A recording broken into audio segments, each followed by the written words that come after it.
أنا جمعتكم النهاردة يا جماعة علشان نحاول إننا نحقن الدماء اللي سالت على جدران الفيسبوك. نحقنها إيه؟ سيليكون؟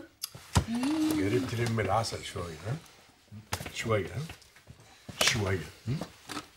حاضر يا عم. يا جماعة احنا لازم ما نفتتش قوتنا في محاربة بعضنا البعض. مصر لن تنسى لنا هذا الموقف أبدا.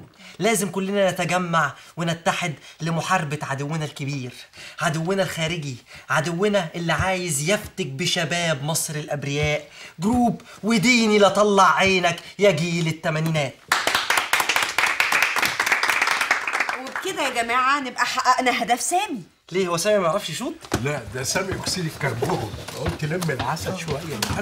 العسل جيل الستينات اللي يا دوب بيحاول انه يمحو اميته الفيسبوكيه عايز يعمل راسه براسنا وبيطلع لنا لسانه. يبقى الراجل ده جاسوس ولازم يتروق. انت مين اللي داسلك وسطينا؟ مين ده؟ يا حصلتي ده انا جاسوس؟ لا يا جماعه انا هسلم نفسي، ما حدش يضرب نار، انا هعترف بكل حاجه.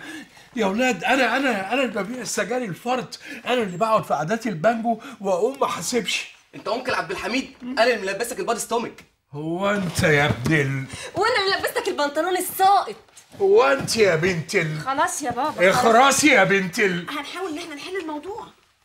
ولا انا مستعد اسامحك بس بشرط. امرني يا انكل. هات ودنك. ما تخافش وانا هقرقشها.